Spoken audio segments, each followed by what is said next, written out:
Are we to believe this will really happen? To Kamala Harris's point, Donald Trump was suggesting that he might not want to use this venue or the moderator that was already agreed to here. That's right. It's been a real tango, Joe, both at the presidential level and the VP level on deciding how this debate will come together and if it will come together and who will host it. But as you heard from Kamala right there, they've been eager to kind of lock this in.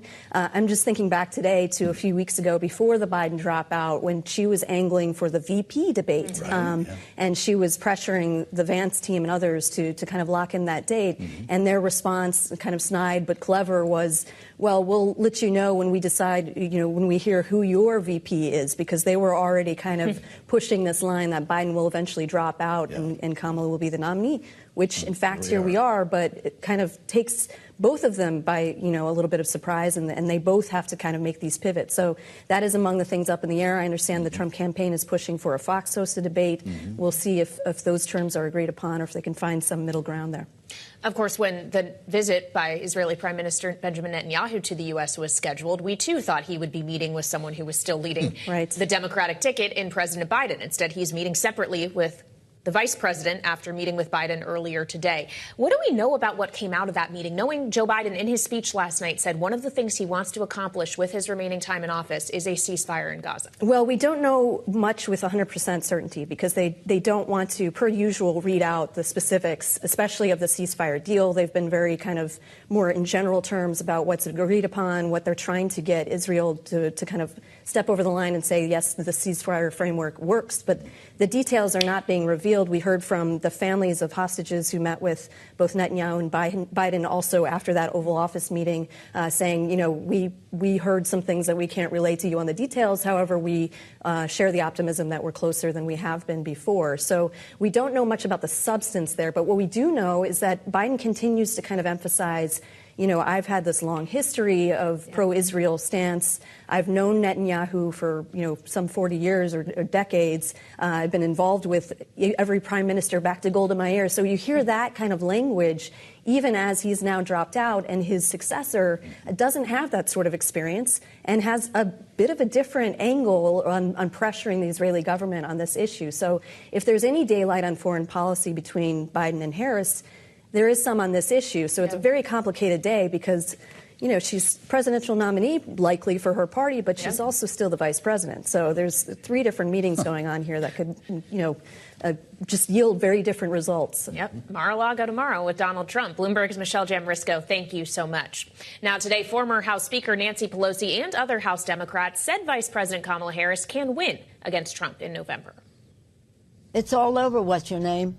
It's all over. That's not how Washington should run. And under Kamala Harris, people's voices will be heard in a very different way than you're trading at the table with big oil, big pharma, big guns, big money. It's about the people. This is the House voted to condemn Harris for the White House policy on combating illegal immigration, her role as the quote-unquote border czar, with 6 Democrats joining that Republican-led effort. For more, let's bring in Jack Fitzpatrick of Bloomberg Government. So, Jack, considering we just heard President Biden last night say he stepped down from the race in order to bring his party, unite his party together, 6 Democrats condemning the now presumptive Democratic nominee doesn't seem like a huge show of unity. It's not unanimous unity, but it's sort of the exception to the rule so far for Kamala Harris. You look big picture, the fundraising numbers are good for her. The endorsements that have come in are good for her. 6 members who march to the beat of their own drummer. When Republicans bring fairly partisan things to the floor, you can count that maybe Jared Golden or Marie Gluesenkamp-Perez or potentially Henry Cuellar, these kinds of members, are going to vote for a Republican initiative. They say the House of Representatives managing it is like herding cats. You can't get everybody on board. And so these are some 6 notable members, especially if the elections go well for Democrats. If they end up with a narrow majority in the House, these are names to watch for people who are not under the thumb of leadership. It could be a thorn in the side of a potential Harris administration. And 6 isn't a huge number, but they are notable people going against the grain. We should note at the same time there was a direction from the Speaker of the House for members to cool the rhetoric here. Republican members, when it comes to Kamala Harris, having been described by several members as a DEI hire, they'll have some time to think about this, though, Jack, because everyone's leaving, which makes it pretty difficult to get anything done. You specialize in appropriations. There'll be no appropriating till September when we're talking about a shutdown? Yeah, there's not going to be much happening until the lame duck session, really. They have to do a stopgap measure to get past the September 30th deadline to avoid a shutdown, but no one has any expectation of making progress on key legislation to fund the government, to get ahead of the debt limit deadline that nominally is January 1st so they can bump it back a bit. The question is, when you bump this stuff back to a likely lame duck deadline, if Trump wins, does he want to get it off the plate and direct congressional Republicans to negotiate and allow him to focus on getting cabinet officials in? Or does he say, actually, I want a deadline, if he wins, I want a deadline early in my administration to pick a fight?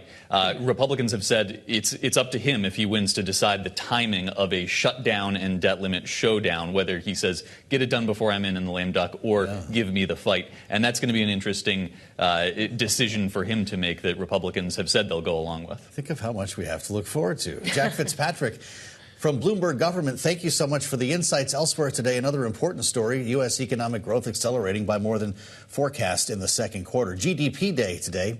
White House Council of Economic Advisors Chair Jared Bernstein talked with us earlier following the data. We have some very nice momentum, a kind of a perpetual motion forward kind of story with strong labor market, easing prices, real wage gains, real incomes rising, feeding into good consumer spending. That in turn helps to get investors back into the act. And I do think that is very much the characteristic of a steady, solid, ongoing recovery. Bloomberg's Abigail Doolittle joins us now with a look at what was a volatile day in the end in the markets. Abigail, this was a pretty positive reaction. What was with the reversal at the end of the day?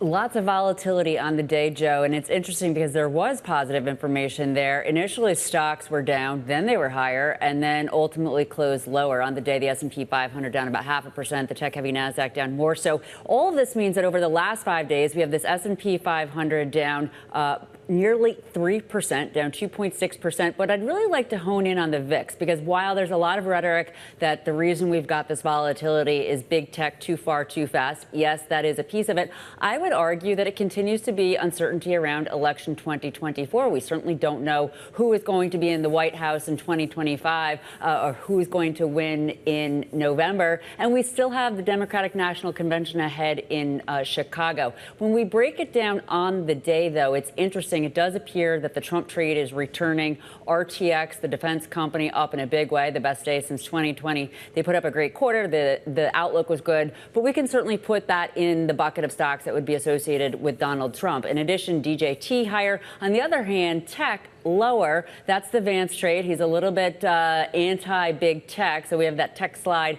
That is, though, of course, that too far, too fast. Let's put this all together with some of the predicted odds, the betting odds. I know that the polls are super tight between Kamala Harris, VP Harris, and Donald Trump. These predicted odds have been extremely, extremely accurate, though. And right now, narrow, 12%, much narrower than it had been, but a slight widening. It just reflects all the uncertainty that we have around election 2024, Kailey.